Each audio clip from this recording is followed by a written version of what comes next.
गुरुदेव, आपके चरणों में कोटि कोटि प्रणाम। महाराज जी, जीवन में काफी दिनों से एक प्रश्न मन में चलता है कि भाग्य और पुरुषार्थ में क्या ज्यादा बलवान है। क्या हम अपने पुरुषार्थ से भाग्य को बदल सकते हैं? महाराज जी, मैंने अपने जीवन में कई बार अगर पुरुषार्थ बलवान पुरुषार्थ किया जाए तो साधारण पुरुषार्थ से प्रारब्ध को नहीं बदला जा सकता। अगर बदला ना जा सकता तो भगवत प्राप्ति किसी को होती ही नहीं। केवल प्रारब्ध के अनुसार ही चलने वाले पशु पक्षियों की तरह हमारा मनुष्य जीवन होता। हमारे मनुष्य जीवन की प्रधानता पुरुषार्थ से ना कि प्रारब्ध से है। प्रारब्ध को रौंद करके भगवत प्राप्ति हम करते हैं पुरुषार्थ के बल से, पर वो परम पुरुषार्थ है भगवान का आश्रय, भगवान का नाम जप, भगवान की सेवा, भगवान की आराधना। अगर ये नहीं है तो छोटे मोटे दान पुण्य तीर्थ अवगान से प्रारब्ध को नहीं मिटा सकते। अवश्य में भोक्तव्यम कृतम कर्म शुभाशुभम, जो हमसे कर्म हुए उनका भोग भोगना पड़ेगा। एकमात्र गरज करके भगवान कह रहे हैं सर्वधर्मान परित्यज्य माम एकम शरणम ब्रज, तो अहम त्वाम सर्व पापेभ्यो। सर्व शब्द का मतलब होता है संचित, क्रियमाण और प्रारब्ध, सर्व कर्मों का नाश। अहम त्वाम सर्व पापेभ्यो मोक्षयिष्यामि मा शुचा, और वही प्रभु ही कर सकते हैं, दूसरा नहीं कर सकता।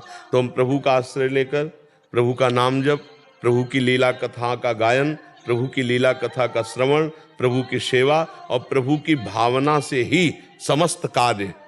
प्रारब्ध अगर न बदलता तो भगवत प्राप्ति कैसे हो जाती? बिल्कुल प्रारब्ध में किसी के नहीं लिखी भगवत प्राप्ति। भाई कर्म तो दो ही प्रकार के होते हैं, शुभ और अशुभ। उनका परिणाम सुख और दुख होता है, लौकिक। भगवत प्राप्ति तो है नहीं। उसके लिए तो अलौकिक कर्म करना होगा। ये भगवान का नाम जप करना, भगवान की लीला कथा सुनना, भगवान की लीला गायन करना, भगवान की आठों पैर भावना में मस्त रहना, ये अलौकिक है। जब तक ये अलौकिक पुरुषार्थ नहीं होगा, अध्यात्म द्वारा पुरुषार्थ नहीं होगा, तब तक प्रारब्ध को रौंदा नहीं जा सकता।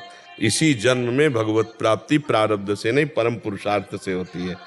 पुरुषार्थ में बाधा पहुंचा सकता है प्रारब्ध, और कुछ नहीं कर। जैसे इस शरीर में जो कष्ट होता है वो जब बिना भगवान के भजन के उसे सहा नहीं जा सकता। तो प्रारब्ध अपना असर दिखा रहा है और पुरुषार्थ अपना रंग ला रहा है। जो पुरुषार्थ भगवान का आश्रय लेकर भजन किया बचपन से, वो सिंह की तरह दहाड़ रहा है। परास्त करने का नाम ही नहीं। भले मृत्यु अभी हो जाए कोई परवाह नहीं।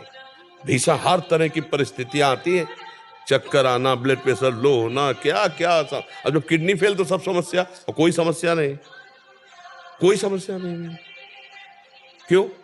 क्योंकि सब समस्याओं का समाधान हमारी प्यारी जी में, प्यारे जी में हर समय चित्त प्रभु से लगा। क्या समस्या? तो प्रारब्ध अपना जोर दिखाया, पुरुषार्थ ने रौंद के फेंक दिया।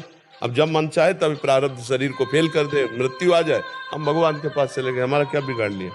अगर भगवान से न जुड़े होते तो ये नहीं बोल सकते थे कि हमारा क्या बिगाड़ लिया। नहीं, हाँ, तो प्रारब्ध उनको परास्त करता है जो भगवान से विमुख है, जो भगवान के सन्मुख होकर भगवान का नाम जप करते हैं, भगवान के आश्रित हैं। वो प्रारब्ध को रौंद देते हैं।